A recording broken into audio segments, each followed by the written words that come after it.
Hello everybody, welcome back. I know it's been a little while since I've posted a video.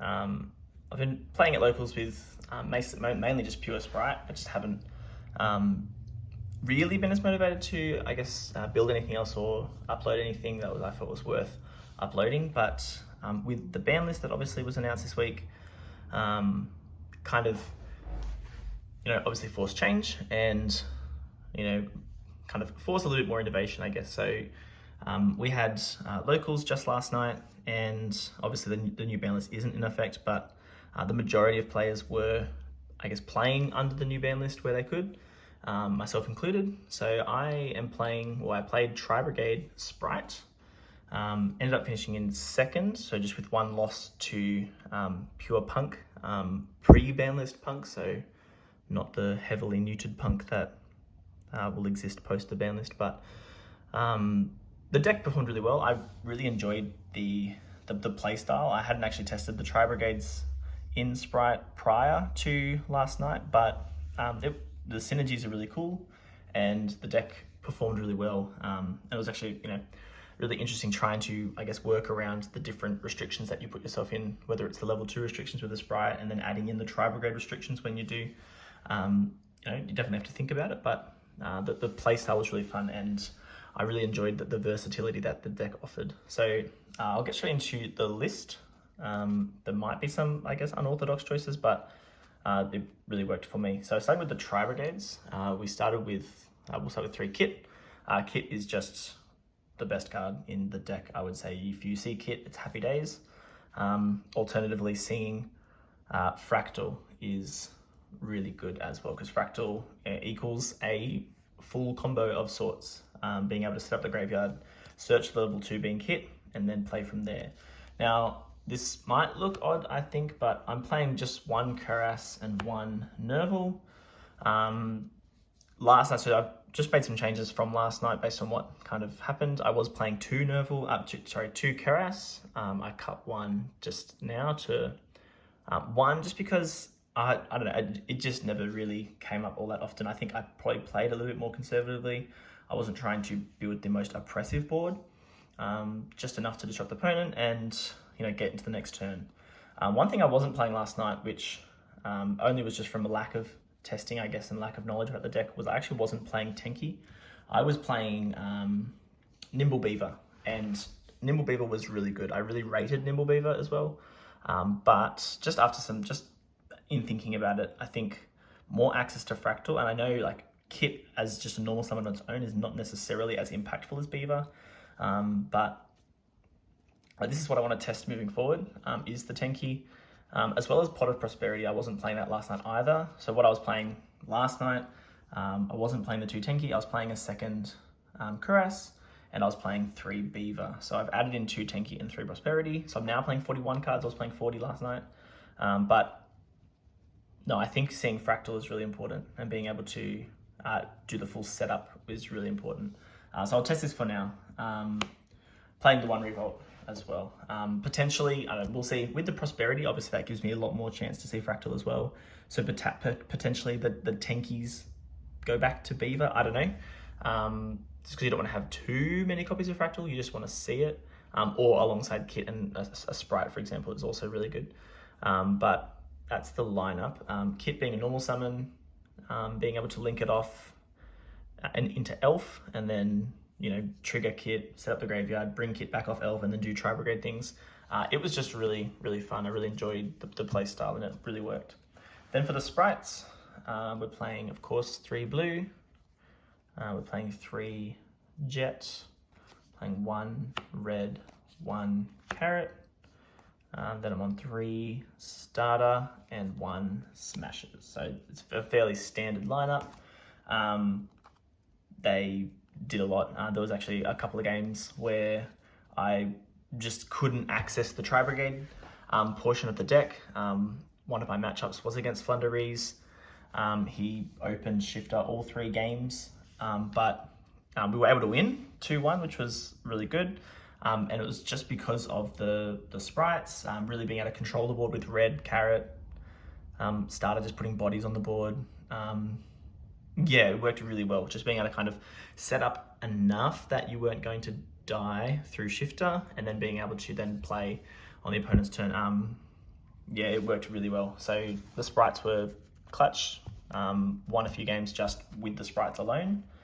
As I mentioned, I'm going to be playing Pot of Prosperity moving forward. Finally have got myself a set since the Mega Disrupt. And I just want to see how this goes. So I wasn't playing this last night, like I said. I was playing Nimble Beaver kind of in this place. So we just want to see what Pot of Prosperity, I guess, offers. Because again, one thing I did find is that I really wasn't accessing as much of the extra deck as I feel like I could have. So Prosperity would have been essentially free. There's so many cards that I just didn't really use at all. I've kind of tweaked that in extra deck, and I'll explain what I've changed when I get there. But I feel like Pot of Prosperity feels free based on what the extra deck looked like last night, at least. Hand traps. So we're playing 15. We've got Nibiru, Ash, Impermanence, all at 3. And then the last 6 are just 2 ofs. So I've gone 2 Bell, 2 Crow, and 2 Veiler as the last 15 cards. So it's 41 cards in total. I've just gone for this hand trap lineup. It's mostly generic. I mean, with the Veiler, Imperm, Ash, Nib, they're all very standard kind of hand traps. They're the start of a new format. I was kind of just, testing the waters to see what other people were doing. The Crow and the Bell obviously hit tier as kind of main deck. Main deck disruption for tier. It was rough going into the game 1 against Flunderies, where the Nibiru, the Bell, and the Crow were all useless. But that was okay. We obviously were able to side deck quite heavily then for that. The extra deck, so I have made some changes prior, so some of these are not tested, but definitely better than what the extra deck looked like yesterday. So we're on 2 Elf, 1 IP. This was one of the cards I was tempted to cut. It only came up once, and it was actually against the Flunderies, and that was because he shifted on his turn going first. I set up IP as part of my end board, and then I was able to IP into Elf. In his turn, once shifter had turned back off again, which gave me then the Sprite plays. So that was really good. So I think I'll hang on to it for now, and we'll just see moving forward. Dark is obviously just a really good card in general. Pit Knight early was insane. Kind of all night, it was great. That was my one hesitation about the deck in general was, how kind of big it does play into Super Poly with Elfin early, as well as the red and the carrot. But I mean, it didn't come up last night, but obviously that's something to be wary of. But Pit Knight early was really good, really strong. 2 cards I wasn't playing last night, but I've just kind of thrown them in now just as more generic things that I could play are Cerberus and Phoenix. One thing I think my extra deck looked like last night was it was way too Tri-Brigade focused. So I was playing in the extra deck these 4 as well. So Unicorn, Rugal, Double Dragon Lords, and Access Code. None of these cards came up at all. I liked, in theory, the idea of being able to use a Tri-Brigade to go Rugal Access Code as a play. Double Dragon Lords obviously is pretty good. Unicorn with IP is good, but they just didn't come up. And often I was Sprite locked, which obviously prevents going into bigger than Link 2 anyway. So I'm going to test something else, and if I feel like I'm missing a big win button like Access Code Talker, then definitely I will throw it back in. But continuing, Underworld Goddess, this card's crazy. I don't think I'd play without it ever, but it's always good to have.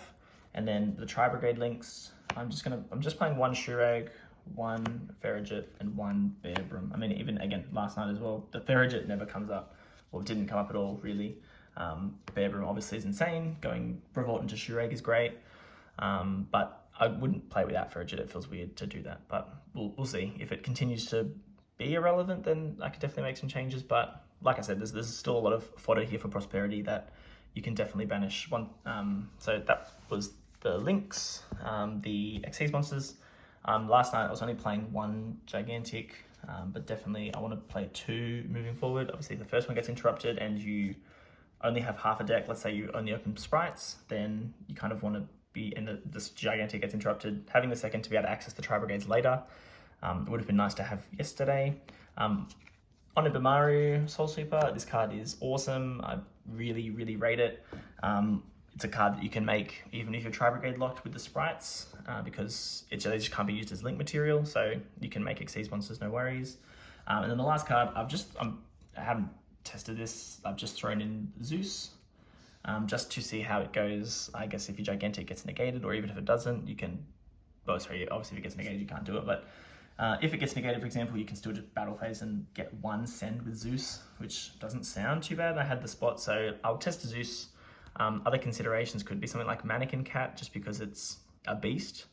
The other one I wouldn't mind trying is the Melfi card that adds. So I might play in the main deck, let's say one Catty, one Alpha King of Beasts, just as another kind of form of disruption, I suppose, and follow up going into the next turn. So they're all considerations I'm taking. And again, the Melfi card is obviously a beast as well, so it just puts more things in the graveyard that the Tri-Brigades can use, but also it gives you things you can make with the sprites to then link off if you have to. Because there was times where I had sprite monsters on field, but I wasn't able to link them off, so they kind of just had to sit there, which kind of felt a little bit awkward. And then you can't get rid of them with IP, because often you can't make IP if you're using, let's say, Kit and Bear Brom, because obviously IP needs non-link monsters. So this is the extra deck I'm trying at the moment, and we'll see how that goes. The side deck I played last night, I haven't made any changes. I definitely will make changes, but this is just what I played last night. I kind of just threw some generic things together. We played 3 Cosmic, 3 Dark Ruler, 3 Evenly Matched. Evenly Matched was a house. Definitely would keep it going forward. And then just for going first, I was playing 3 Anti-Spell, 2 Dynamicious. It was just a generic card that I could play. And I played the 1 Appointer of the Red Lotus because it was at 1. It technically did win me a game. I drew it turn 3, and it felt really terrible drawing it turn 3, but we were already in a simplified game state, and then my opponent top decked Pearl Arena, so I just got that out of the hand. But then again, like, if the Appointer was anything else, like another good kind of generic card, like let's say it was the 3rd Dynamicious, it would have just outright banished the Pearl Arena forever. So, I mean, it stalled a turn, but that's, I mean, in that instance, that was all it was really doing. My next top deck was Ash, which traded with the Pearl Arena anyway, so we kind of were able to win through that simplified game state. But I mean, the Appointer really only stalled a turn. If it was the 3rd Dynamicious, or even like Anti-Spell, or even like D-Barrier, it still would have traded. So the Appointer was, it is what it is, but it probably shouldn't be in the side deck moving forward, especially as a one-off, because you obviously can't trap trick it or anything like that. So if you wanted to play more traps with trap trick, for example, then the Appointer is just a useless card. But I'll do a couple of quick test hands, and then we'll go from there. Okay, so getting ready just for the first test hand. You'll have to bear with me. I'm not obviously perfect with the deck. I definitely made some misplays yesterday, but we'll see how we go. So for our first hand, we have blue and jet, red, ash, and imperm. Okay, so this is a fairly standard kind of sprite hand. 2 going second cards. Obviously they're fairly low impact, but hopefully they're enough to kind of slow our opponent down a little bit. But going in, if we're for our turn going first, normal summon the red, special the blue. Blue here can search for carrot.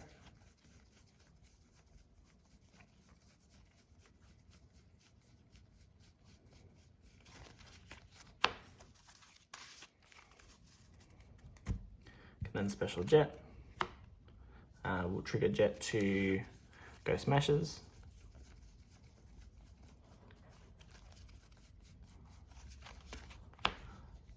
And one of the big draws that I enjoyed about playing the deck was that you search cards like smashes and revolt, so that like something like Dark Ruler isn't as oppressive to your end board. Special the carrot.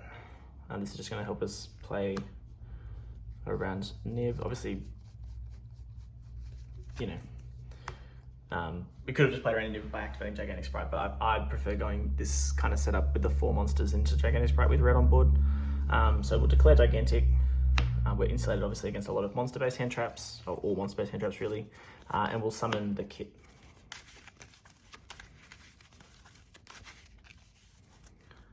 So now we can link off the kit and the Gigantic Sprite, into Elf. Now I realize I think my zones here are pretty terrible. What we really should have done is kind of played red and carrot off to one side. We'll just fix this now. So yeah, we'll play red to the one side and then go Elf to the other and cave these together over here. That way we can kind of maximize our use of our zones, because we're going to go Bearbrum here and early here, because an early needs to point up at Elf. So we'll do it this way. The Kit effect in the graveyard will activate. Kit will send Nerval.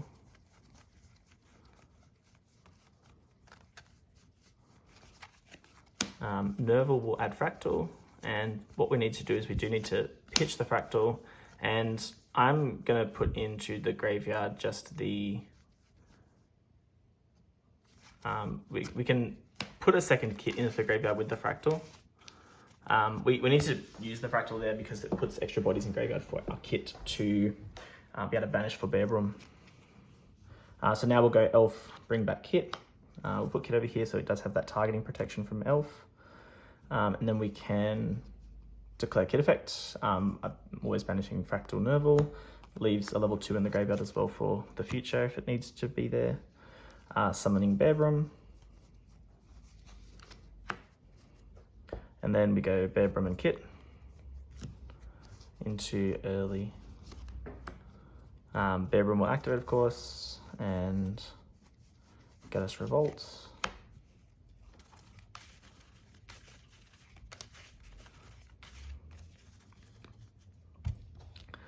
And we're going to put back, obviously, one of the Ash or the Imperm. Might put back the Ash here. Potentially, lock down a back row if we need to, and we can kind of just set 3 cards and pass to our opponent. So this is a very standard kind of end board. The carrot is pretty extra here. We don't often always have the carrot there, but usually it is the red. What I do like about this is the Elf isn't necessarily an essential kind of piece. So, I mean, the opponent potentially, is still fairly incentivized to Dark Will because it does turn off the red and the carrot. And it obviously turns off everything, but the Elf's job here is only to provide recursion. One thing that this obviously doesn't do at the moment is the zonings are quite tricky for Revolt. Revolt has to pull back 4 because we're not hard summoning any of the links. One thing I guess we could have done was Kit into Ferrigit and then link Ferrigit and carrot or red into Kit and Ferrigit into Bearbrum, and then Bearbrum and carrot into the early. That way it would put the Ferrigit in the graveyard. It's probably not, I don't know, it's not terrible. It could do it. I mean, we sacrifice a spell trap, but then it just, does kind of give us more freedom to revolt whenever we need to. We're kind of relying on here, using red or carrot first, or smack, we can go Elf, target blue, for example, or probably bring back Jet. We can chain early to either Jet or the Elf, whichever one we choose to do. We can grab the starter, and then we're kind of forced to use our disruptions in the front row first. So then let's say we've done that. Carrot contribute Jet to negate a spell. Red contribute carrot to negate a trap, and then we smashes. Let's say hypothetically banish red, and it's probably not the way to do it, but do that, and now we finally have our zones free to revolt. And then we obviously bring back Fractal, Nerval, and then the 2 Kit in the graveyard, and then make the Shureg. And then we can obviously do our trainings. I will always kind of chain Kit anyway. I usually use Kit to just throw an extra Fractal in the graveyard. It just puts more beast type monsters in there for use. And then we use the Nerval usually to search the 3rd Kit. And depending on what our hand is, I guess if we had excess Tri-Brigades, we could search the Cuirass as an extender. And we can always do that at any point. If we have more Tri-Brigades in our hand, we can do that. But typically, and the Imperm, we can just throw that away whenever. But typically, if our combo resolves, going into the following turn, we have Kit and Starter as our follow-up.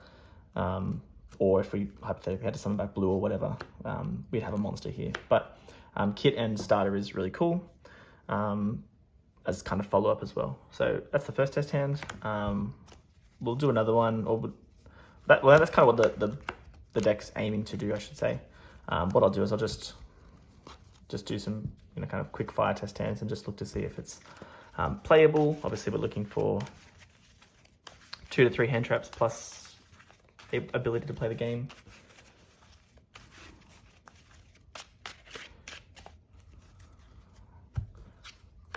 Jet, Bell, Jet, Starter, and Prosperity. Okay, well, that's fairly decent. Before we do some, hypothetically, if we Prosperity for 3, we might reveal Carrot, Keras, and Blue. So obviously it's fairly playable. With the Starter Carrot, we could take the Blue there. Got plenty of extension capabilities if we do get hand trapped. Next one, Starter, is always good. Ash, Imperm, Ash, and Blue. So again, this is playable. We've got Starter and Blue as our kind of combo, and then 2 disruptions. The double up on the Ash is unfortunate, but that will happen when you're playing 3 off hand traps. I mean, if I was really, one thing I could do is kind of swap the ratios around and play a 3rd Crow and go 2 Ash.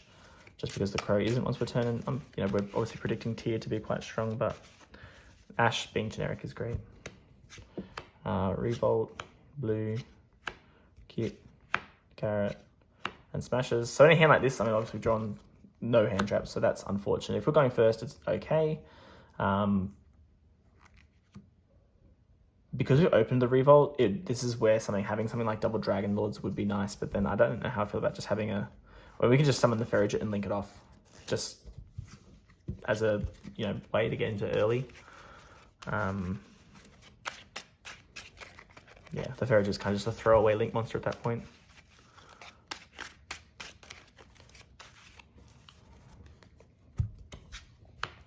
Okay, Tinky is great. So double up here is unfortunate. Prosperity, Imperm, Revolt. So starting this off, we would do the things so we can kind of clean it up for Prosperity. So we'd grab a Fractal with the Tenki. We can do the Fractal line. Fractal, Kit, Nerval, Kit. Now again, we could probably actually search the Keras here. No, we can't. We'll search the Kit because the Kit kind of does more guarantee play. Actually, yeah, we'll grab. No, we'll grab the Keras. Let's be greedy, just because we can. We're not dueling anybody at the moment, so we'll grab the Keras. Because at worst we can still just Keras, summon Ferrigit, link into Elf, and do some things. That's on board, and we can Keras. So what we'll do is we'll Prosperity here. We'll go for 3, Blue, Crow, Ash, and we take the Blue. So now, we're not going to be able to special summon off the Keras anyway, because we kind of need to normal summon it. I guess we were kind of banking on seeing if we saw Starter, we were feeling really good there. Still okay, we're still comboing. But by seeing the Blue, we don't have to lock ourselves into the Tri-Brigade plays immediately.